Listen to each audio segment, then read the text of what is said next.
Hello. This morning I was reading this part of Swedenborg about the third commandment, which is about the Sabbath. This is the third commandment. Remember the Sabbath day to keep it holy. 6 days shalt thou labor and do all thy work, but the seventh day is the Sabbath to God. So I got so marveled with this explanation, with this description of, and with this explanation of what it is and what it means, that I thought I have to make a video today, because it's Saturday, about this. And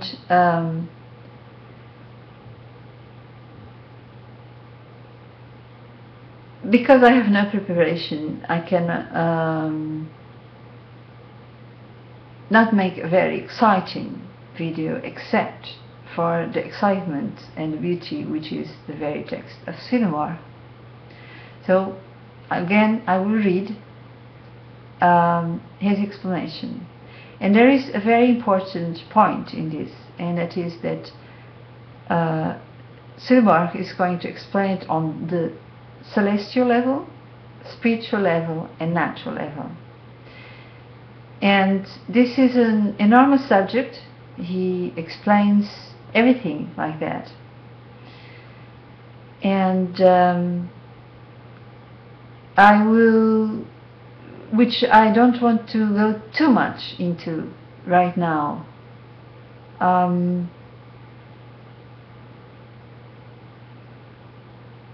Maybe after, or I will maybe make a little remark about it at each level.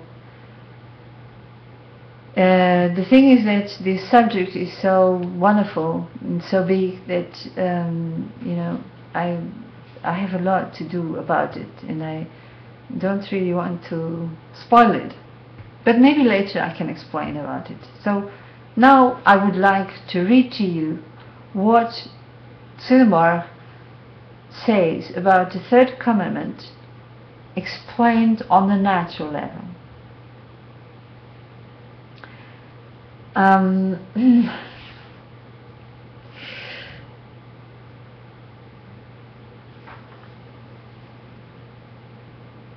The natural level is the natural sense, is the lowest, the most simple, where also we call more or less to the letter, literally,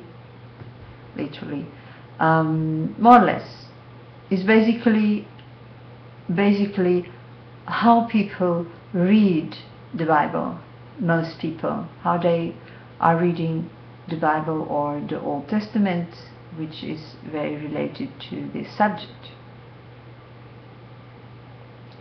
Let me read first.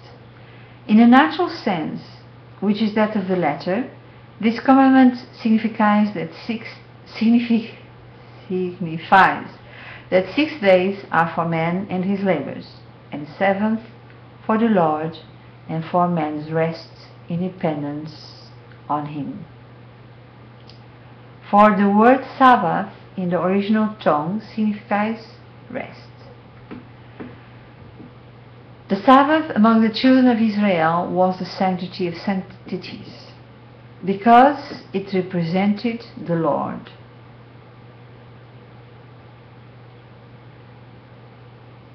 The 6 days represent, the 6 days are significative of the Lord's labors and combats with hell, and the 7th of his victory over them, and of the rest which he thereby attained.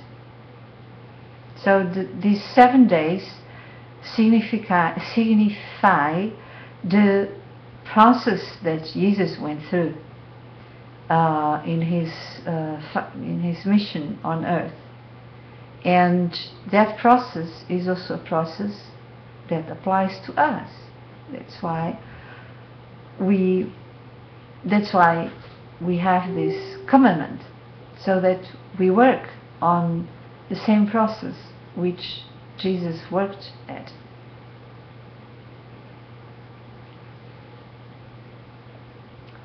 And because that day represented the close and period of the whole work of redemption accomplished by the Lord, it was esteemed holiness itself.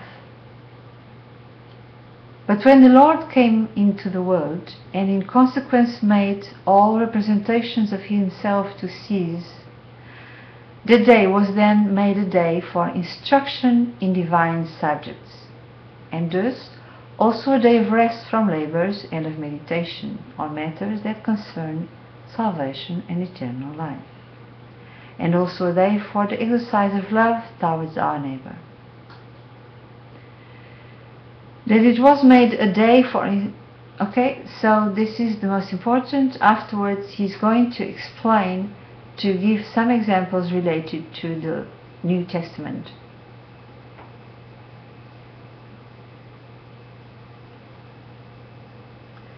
That it was made a day for instruction in divine subjects is evident from the circumstance that the Lord on that day taught in the temple and the synagogues,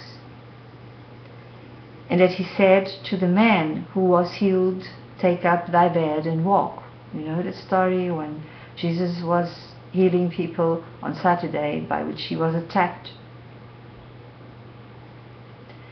And to the Pharisees, that it was lawful for his disciples on the Sabbath day to gather the ears of corn and eat. So this is the story where his disciples were gathering ears of corn and eating, and they too were attacked by the Jewish people. They said, "You may not do that on the Sabbath." And then Jesus said, "Yes, they may."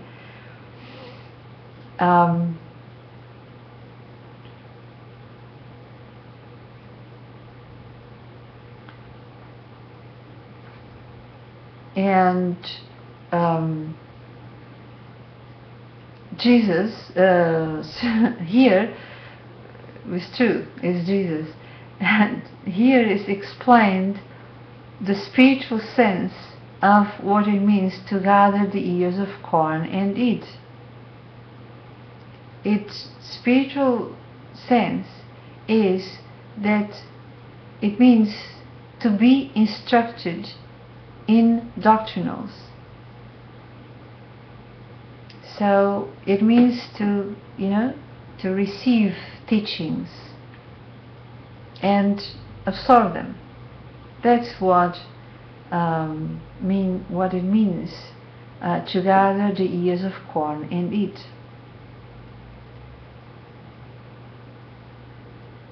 And more, that day was also made a day for the exercise of love towards our neighbour is evident from what the Lord both did and taught on the Sabbath day. He was healing people. From these and the foregoing passages, it appears why the Lord said that He is the Lord also of the Sabbath. So it goes much farther than that. It means that Jesus says, "I'm the Lord of Sabbath," so then we can do it also on Sunday or anything. It means much more. And from his making this declaration that he is the Lord of Sabbath, it follows that the Sabbath day was representative of him. So, day for love to the neighbor, day to receive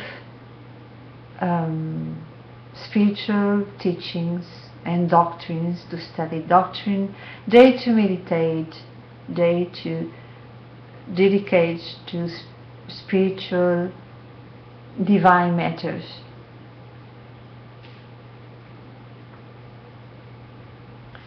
And a day of rest.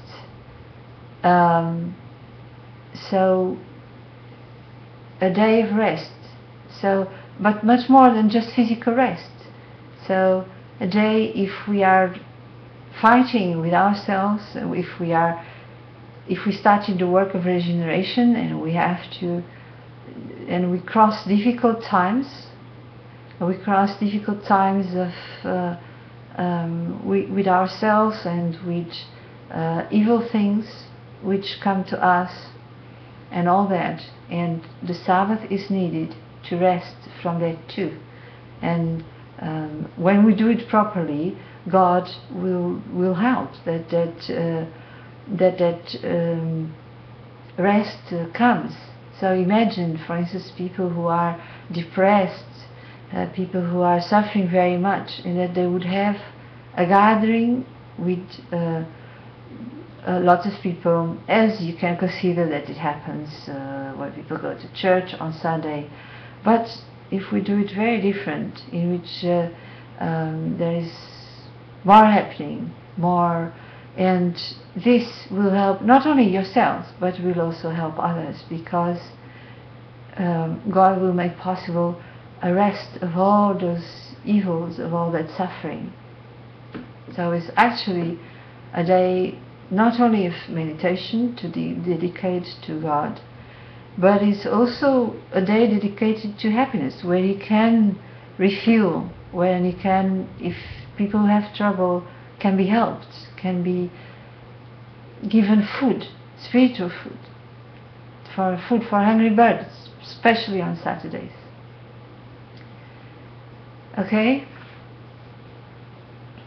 So I'm going to stop here, and I will explain the other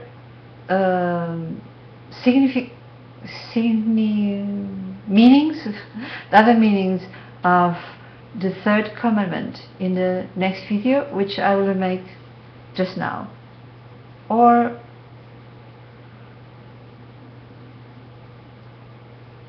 maybe not now. Maybe I make it afterwards, and you can already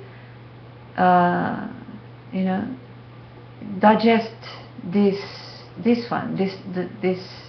most basic level. It's quite special already. It's actually it's the first time I'm meeting something here which is not perfect, because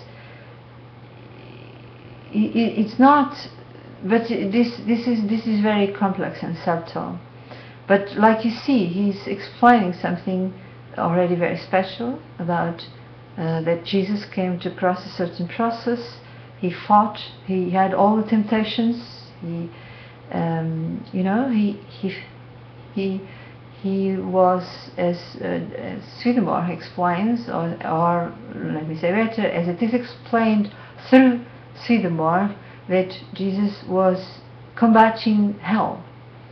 Not only as we do it for our own persons, our own fights, but he was doing a lot with real hell, itself. He was bringing order to the earth, and to let us say the earthly universe, and to heavens and hell. And he crossed a lot of temptations and a lot of fight with evil, and so this is symbolized by his 6 days of work and then the 7th day of rest. And our mission is to reach redemption, to reach regeneration, is that we do the same. That's what it means to follow Jesus. Until next time. Thank you for listening, and please, if you gain something from these videos, please like it and leave a comment, give something back, so that so that we communicate